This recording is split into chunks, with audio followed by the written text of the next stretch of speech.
Olá, tudo bem?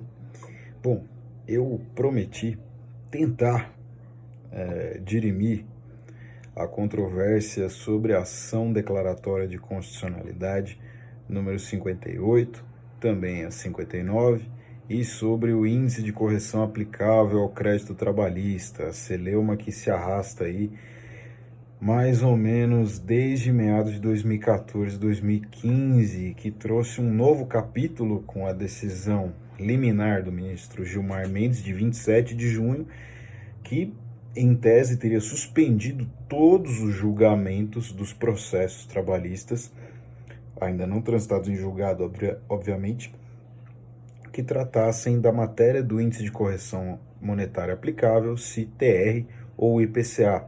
Nós sabemos que quase todas as petições iniciais pedem a aplicação de IPCA no processo do trabalho e quase todas as contestações pedem a aplicação da TR. Tá? Primeiro, eu não vou tentar dar uma de economista aqui e tentar explicar a composição de cada índice, mas nós podemos dizer basicamente, de uma forma bem tosca, digamos assim, uma forma bem singela. TR seria a taxa utilizada na caderneta de poupança, seria a taxa de correção da caderneta de poupança, que desde meados de 2017 geralmente está ali em zero, ou seja, em tese não há uma correção. Lembrando que a correção monetária, diversamente do que se passa com os juros, os juros tem por finalidade não propriamente a recomposição do poder de compra da moeda, do crédito, mas simplesmente a aplicação dos efeitos da mora ou de uma capitalização daquele crédito. Já a correção monetária ela serve apenas para preservar o valor real do crédito em face da inflação, que é a perda do poder aquisitivo da moeda. A TR, desde meados de 2017, está zerada. O outro índice que vem sendo debatido é o IPCA, que é o Índice de Preços ao Consumidor Ampliado, que é usado mais ou menos para cálculo considerando uma renda ali entre 1 e 40 salários mínimos. E em alguns momentos neste ano de 2020 oscila negativamente por causa da crise que nós estamos vivendo, mas geralmente é superior. A média do ano acho que está numa faixa de 1,2%, geralmente é superior à TR. E também foi utilizado por certo tempo o INPC, que era um Índice Nacional de Preços ao Consumidor, considerando uma renda de 1 a 4 salários mínimos, então era uma renda menor. O que aconteceu aqui? Vamos lá. A emenda constitucional 62 trouxe a previsão de correção dos créditos de precatórios devidos pela Fazenda Pública ao particular, quanto à repetição de débito tributário e demais outros créditos devidos pela Receita ao particular. Essa emenda 62 determinou a correção pela TR.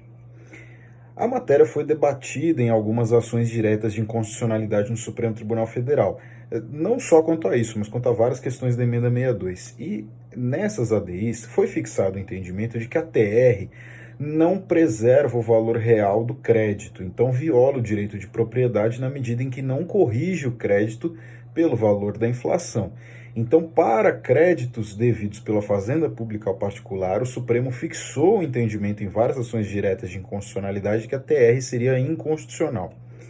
Isto levou o Tribunal Superior do Trabalho, em 2015, a aplicar a tese da inconstitucionalidade por arrastamento. Me parece que não é a tese adequada, porque quando nós falamos de inconstitucionalidade por arrastamento, nós falamos da inconstitucionalidade de um dispositivo que tem um fundamento de validade em outro, e não é o caso aqui. Declarou a inconstitucionalidade por arrastamento do artigo 39, parágrafo 1º, da Lei 8.177, que fala de correção dos créditos trabalhistas. Mas fala de correção de créditos trabalhistas, não créditos devidos pela Fazenda Pública propriamente. E aí declarou inconstitucionalidade desse dispositivo que mandava aplicar a TR. E aí alguns julgadores aqui na Justiça do Trabalho passaram a aplicar o IPCA e outros o INPC. Nesse meio tempo a matéria foi levada ao Supremo Tribunal Federal em algumas circunstâncias.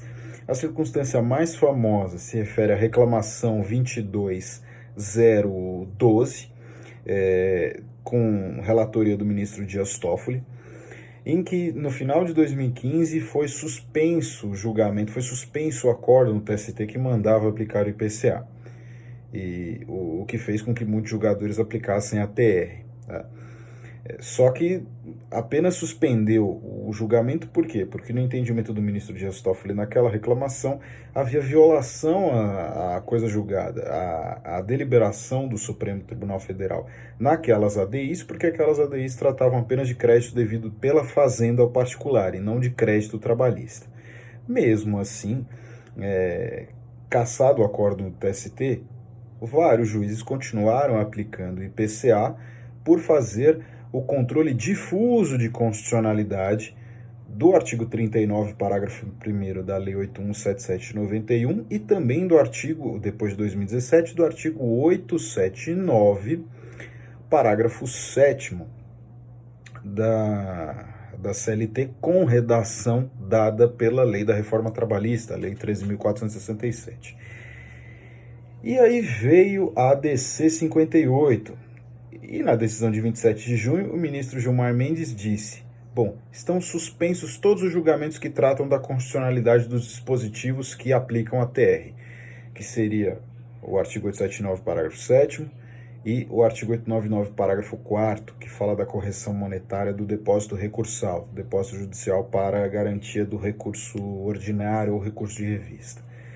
Posteriormente, a Procuradoria-Geral da República interpôs agravo regimental com medida cautelar. O ministro Gilmar recebeu, despachou na data de 2 de julho, portanto, na data que eu estou fazendo esse vídeo, dizendo que não há paralisação dos processos, né? Foi negada a medida cautelar.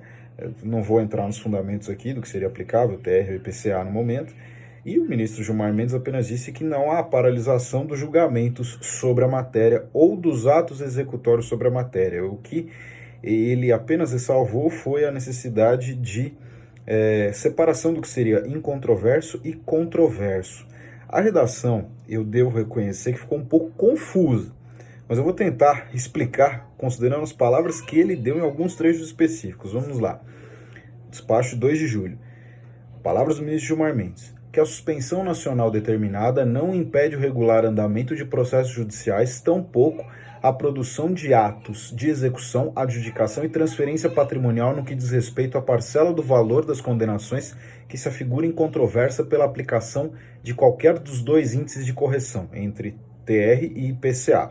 E um pouco antes disso, o ministro disse no mesmo despacho, na mesma decisão, melhor dizendo: a controvérsia sobre eventuais valores compreendidos no resultado da diferença entre a aplicação da TR e do IPCA, parcela controvertida, entre parênteses, é que deverá aguardar o pronunciamento final da Corte quando do julgamento de mérito desta ADC. Ressalta-se que, com a prolação de decisão final do STF nesta ação, eventuais reflexos da declaração de inconstitucionalidade das normas sujeitam o exercício das pretensões à sistemática trazida pelo CPC acima transcrita.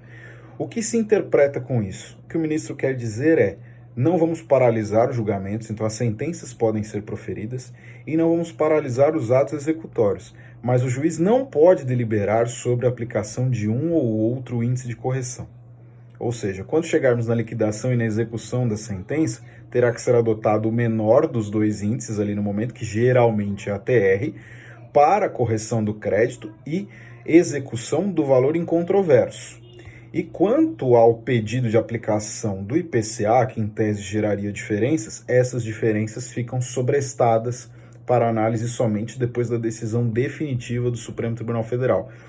Ou seja, nós criamos de um lado a sentença condicional, que não diz qual é o índice aplicável, apenas diz para jogar para liquidação e aí, não havendo índice definido ainda, vai ser usado o menor, e criamos o processo Highlander, né? Quem lembra daquele famoso filme da Highlander, dos alienígenas que lutavam com espadas e não morriam nunca? Então, o processo do trabalho virou o processo Highlander, porque ele não acaba nunca. Cumprida a sentença, liquidado o processo, executado e pago pela TR, ainda haverá diferenças para serem discutidas quanto ao IPCA. Então, bem-vindos à era do processo Highlander, mas as sentenças serão ainda proferidas. Basicamente é isso. Muito obrigado.